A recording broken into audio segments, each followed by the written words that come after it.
Hello and welcome to another Bad Comic Review. This time we are looking at Red Sonja Tarzan. This team up is Volume 1, Issue 1, 2018 from Dynamite. This book was written by Gail Simone, colored by Adriano Augusto, illustrated by Walter Giovanni, lettered by Simon Bollard. Now, obviously Tarzan is created by Edgar Rice Burroughs, and Red Sonja is based on the heroine created by Robert E. Howard. Okay, so the book starts off with two useless pages in the forests of Australia in 1921, where we meet a guy named Essen Duel, who is hunting the last of the Tasmanian tigers, and he shoots one to take as a prize and just slaughters the rest. The guy has a problem with it, so they beat him up. Then we jump back to the Hyborian Age, where Red Sonja is staggering into a town, surly and dispossessed and dehydrated. And she orders booze, because that's what you get when you're dehydrated, to make you more dehydrated.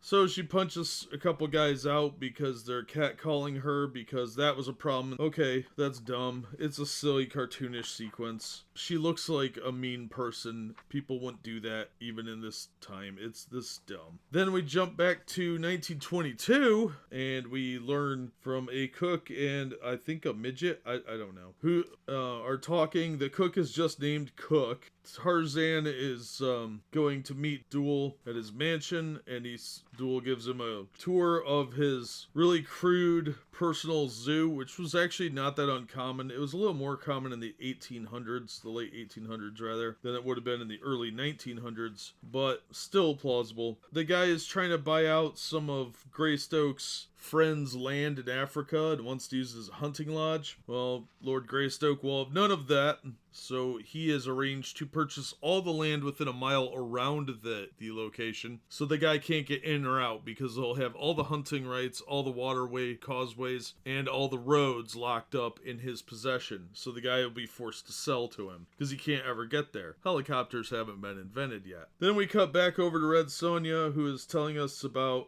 a time she drunkenly sword fought this lady who is also one of Duel's sidekicks. And there is some pointless swearing that doesn't advance the plot whatsoever. We learn that Duel set this whole thing up, and he shoots her in the arm, which is probably a poison arrow, and says that she is all orifice and no balls. And that's why she was staggering into the town. They killed her horse and took her sword. Then we cut back over to Tarzan, and the elephant that he saw in the collection at the zoo lost its foot, and they're implying that it's his elephant Tantor, and that he knew the ape as well, which is a little unrealistic, but they're delivered dead. The ape is dying, and it manages to grumble a few things, and that sets Tarzan off. But a red-headed woman comes up and says that her name is Sonja, and something about time travel and how these people are going to Cameroon. Well, we don't know how Sonja got there. That's never explained. This issue could have been two very good issues. Instead, it's one incredibly mediocre to low-end book. There's no explanation as to how Sonja time traveled. I'm sure it will be explained in a flashback, but it should have been explained in this issue. Instead of dragging this out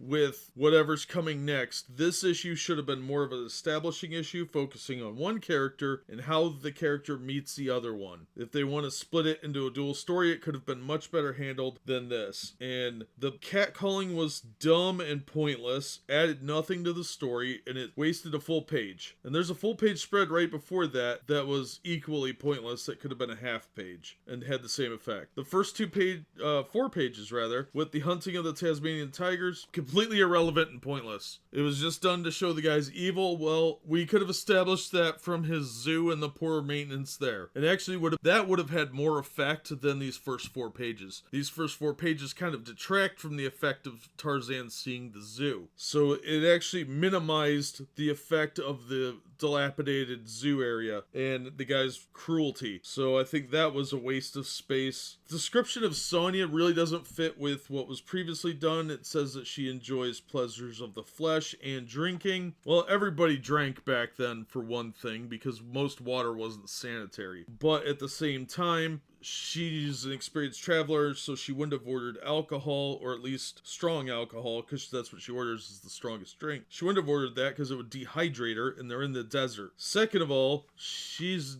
not really known for being a giant whore. it used to be that you had to best her in combat if you wanted to have any chance of betting her. And no man could really do that. That was the whole point, was she wasn't known for that because she lost her husband and kid to savages that murdered them. So that is out of character, and some of the dialogue's a little questionable, but that's okay. It's the pointless swearing that bothers me, because it's such a try-hard thing, throw in some swearing, and you'll look edgy and cool. Well, it says that you're being lazy, because if you have to do that, and I don't know who this blue lady is. Where did she come from? Is she from Barsoom? I don't get this. And then there's this whole time travel thing, which was never explained. Is the guy Vandal Savage? Because he looks like Vandal Savage. Is he Craven the Hunter? Because I kind of get that impression too. Alright, so I get that they're supposed to be time travelers because I've read lots of comic books, but it's not explained well. The issue, if I had written this, I would have had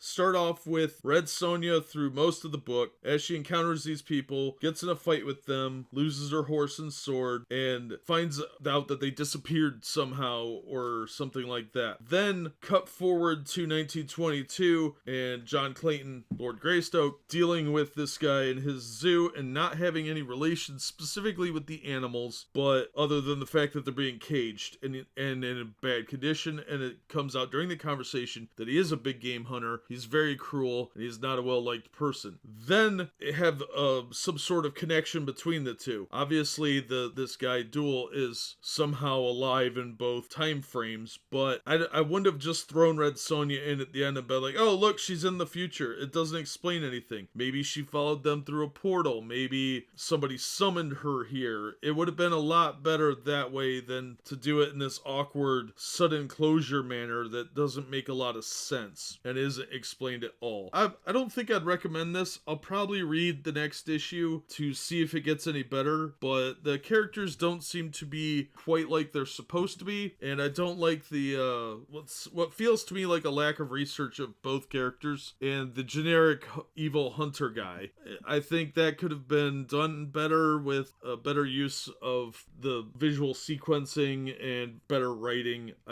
This felt very rushed to me. It felt like she'd never read either the original Red Sonja stories, any of the previous Red Sonja books, or any of the Tarzan novels, because it feels like there's a lack of familiarity with the characters that really hurts the story itself and would have made them much more interesting. Instead, we've got a very mannish Red Sonja who's generic adventure lady, when Red Sonja has a very established character and things like that. Even in the Dynamite books, that would be more interesting than just generic red-headed adventure lady who has a drinking problem, which is just tried and lazy. Greystoke would have been handled much better, I think, if someone had researched this a little better. So I can't recommend this. Maybe issue 2 will be better, but don't waste your $4. Dynamite's done better work than this, and they'll do it again. But that'll do it for this one. As always, thank you so much for listening and supporting the channel, and I hope to see you on the next one.